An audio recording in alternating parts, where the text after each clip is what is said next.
Welcome back, everyone, to another episode of College Hockey Talk. On today's podcast, I'm joined by Sophomore of the Maine Blackbears Brady Gaudette. Welcome to the podcast, Brady, and how's everything going? Thanks for having me. Everything's going well. That's good to hear, and obviously this year's college hockey season has been very different compared to last year. What are some challenges you have faced, and how have you tried to overcome some of those challenges?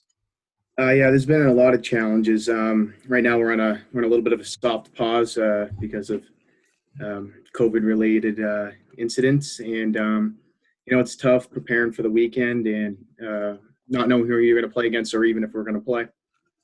Yeah, definitely. And there's also been many schedule changes that have happened throughout the season. How do you mentally stay prepared for those changes, and what's the key for maintaining flexibility for this season? I guess it's just focusing on the things that you can control, such as like in practice, you don't know who you're going to face the following weekend. So just working on your game and doing what you can do to stay in shape. Yeah, definitely. And you've obviously haven't played in front of any fans as well. Has that been an adjustment for yourself? And what's it like without any crowd noise? Well, growing up, never played in front of fans, but like playing in the Alphon last year, that was a little bit of a shock. But we haven't even played a home game yet, so yeah, that's been tough. But once you're in the game, fans don't really mean much. Yeah, definitely. I wanted to talk to you a little bit more about not playing any home games. How is that like? And what's it like being road warriors, especially in Hockey East? Oh man, it's tough with the drives that we have to do. Like every drive's like 5+ hours. If that stretch we had a couple weeks ago, every game we played was on the road, and it was getting pretty tough. Yeah, are they going to play? Are you guys going to play any home games this year, or is that not looking like the case? I honestly have no idea. The this Our school isn't allowing us, but I think we were supposed to possibly start having some home games. But I know they scrapped the schedule, but on the schedule, I think we only had like one or two home game series left. Yeah, definitely. I was just curious. That must be, how do you try to adjust to that? Is it like there's obviously some advantages playing on the road, because I know as a hockey player, you're not as comfortable at being on the road, but there's also some advantages, because you can expose some of those weaknesses and use the crowd noise that you obviously don't have to help frustrate the other team. Do you notice any advantages being on the road for so long? Well, without their fans, there's really no home ice advantage. But the big thing with coaching is the line changes. We never had the last change in every game we played. So I feel like it's more tougher for the coaches if anything. Yeah, definitely. And 3-on-3 overtime has also been introduced to college hockey this year. What is that like for yourself, being more of an offensive player and having more space on the ice to score more goals? I think we've only had like one or two games. Well, our first game went into a shootout, and that was pretty cool. I didn't get to go, but no, 3-on-3 makes hockey a lot more fun.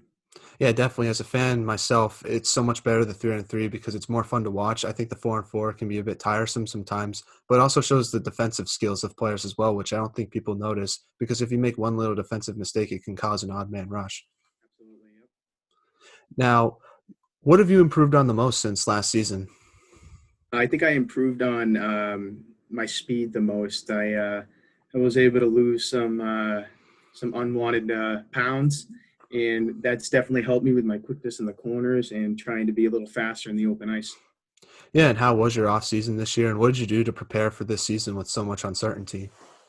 It was tough for the first few months. The gym where I go to wasn't open, so woke up pretty early, got my coffee, and did my home workouts, and then I got some nice thin synthetic ice at home, so I was able to shoot pucks with my skates on. So I was able to take advantage of that. Yeah, and what talk about playing in Hockey East and just the competition you face every night. Oh, it's tough. Every game's an absolute battle. I mean, it's my dream. It was my dream to play Hockey East, and living it out is absolutely unbelievable. Yeah, definitely. And how did the freshman class look like this year, and how are they adapting to the new team? Oh, they're adapting very well. Our freshman class is, I think, very strong. We got two good goalies that came in, and one defenseman and a few forwards who fit right into the team. And how have you tried to help their transition into college hockey? Because this is a year that you've never experienced before. Yeah, I mean, I feel bad for them. It's tough for them, really not getting to experience like the college experience. But they're adjusting well. I just tell them like you got to keep your head up no matter what, because college hockey, it's tough, man. Yeah, definitely. And being a sophomore on the team, what type of leadership do you want to bring? And what did you learn from past leaders that have helped you now? We had some great leaders last year. I'm not the most vocal guy. I mean, I bring a lot of jokes to the locker room, but we have some really good leaders this year that kind of let them do their thing. Yeah, and I want to start off now talking about the beginning of your hockey career. You're from Braintree, Massachusetts. How did you start playing hockey and falling in love with the sport? Well, I grew up in Taunton, and my father always loved hockey. He never played growing up, but he had us, my two brothers. We put on skates around 3 years old. So ever since then, it was just our favorite sport. I mean, we played every sport there is, but hockey's the one that stuck the most. Yeah, and who was your favorite player growing up? My favorite player is it's got to be Brad Marchand. Definitely. Do you have some of his edge in his game, in your game? That's what I try to bring, a little rattiness. Definitely, definitely. And did you watch college hockey growing up? Because I know in New England, college hockey is a big thing. Friday nights on NESN, it doesn't get any better than that. I know you mentioned that it was your dream to play in Hockey East. Did you watch any of those games growing up? Oh yeah, all the time. Well, living in Taunton, we weren't too far from Boston. Then we moved to Braintree. We caught a lot more games. We went to a lot of BC games. Always went to the Beanpot. So that's a big reason why I wanted to go to Hockey East. Yeah, and before Maine, you played for the Boston Advantage AAA team. How'd you get the opportunity to play there?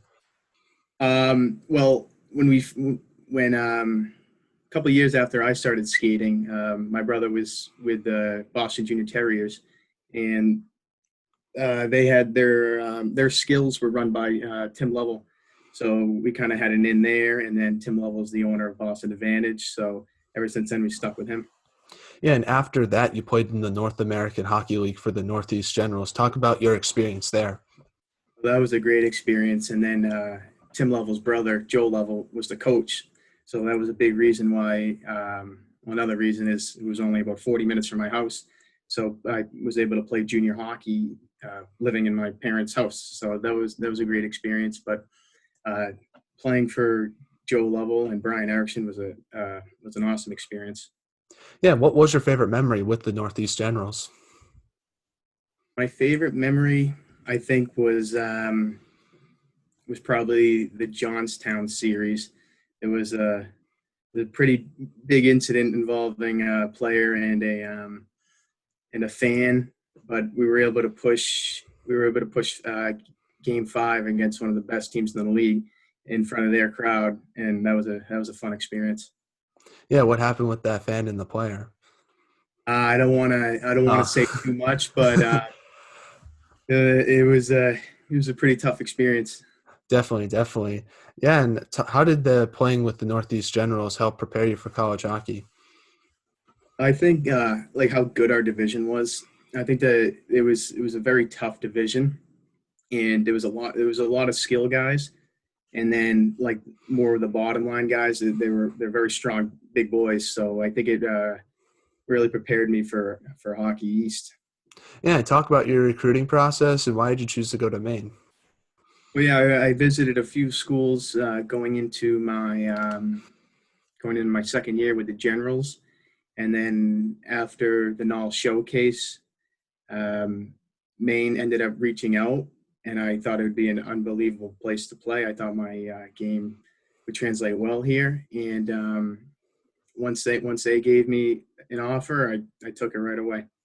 Yeah, what's it like playing with the Maine coaching staff and how have they helped your hockey development? They helped me a lot. A good thing what they do is we work on a lot of skill stuff when they see that we're maybe getting a little tired and they don't want to run a crazy practice. We'll do some individual skill things, and that helps so much. Yeah, definitely. What was the biggest adjustment you had to make to college hockey? Was it the speed of the game or just the mental side of the game, making quicker decisions with the puck? It's by far the speed. That's the thing in the null. Like guys are good, but the speed is totally different. But I believe that I have pretty good hockey sense, and that my biggest adjustment was getting faster. Yeah, in your first year with Maine, your team had a lot of success. What was the key to that, in your opinion, and how did you try to stay focused with so much outside noise around your team? Oh, it's definitely with the leaders. They created so much of our success, and obviously Jeremy Swayman keeping us in absolutely every game. But we had a lot of our senior captains. We had a lot of goal scorers from a lot of goals from them, and that helped us a lot. Yeah, what's it like to play at Alphon and being a player in that atmosphere? Because I've actually never been to Alphon before, but I've seen the YouTube clips and I've talked to players from Maine, and it sounds insane. Oh, it's absolutely insane. It's so fun to play. Um, they like when you play UNH at home, and there's not one empty seat there. It's very cool. What's the best chant you've heard from the student section? The best chant. Honestly, there's so much noise. It's tough to hear what they say. But there's a group called the Naked Five, and they have their shirts off, and every goal they run around the building, which is pretty funny. Yeah, definitely. That must get cold though. I could never take off my shirt in Yeah, a hockey rink. the rink is pretty cold too. Yeah, definitely. And you were supposed to play UConn before the season got shut down last year. What did you find out, and what was your reaction to that news? Oh yeah, that was tough. The worst thing was for the seniors knowing that they had already played their last college game. Uh, but yeah, I feel most for them. For me, I was just a freshman. I was like, oh, like I got 3 more years, but and now this year's a wasted year almost. I shouldn't say that, but we're not playing many games, so now I feel what they feel a little more.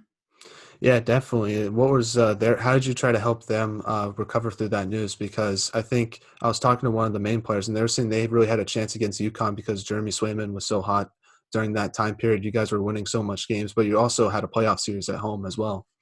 Yeah, I'm pretty sure that was going to be one of the first playoff series in a long time at the Alphon. And I know a lot of the older guys were so excited because they knew that the atmosphere was going to be absolutely crazy. But yeah, I absolutely feel for the guys that they worked so hard all year for the seniors and they didn't get to experience it. Yeah, and like you were talking about before, you got to play with Jeremy Swayman. What was he? What was it like being his teammate, and what was he like both on and off the ice? Well, he was awesome. I sat right next to him in the locker room. He loved leaving his trash in my stall, and I always had to heckle him a little bit. But man, it seemed like he didn't even try and practice, and it was so hard to score on him. But it was so fun. It was such a challenge to score him. Now he's potentially going to be playing for my childhood team. Yeah, definitely. I know he's with the Providence Bruins right now, and he's doing a great job already. Yep. Yeah. He got his. I think he started the first game.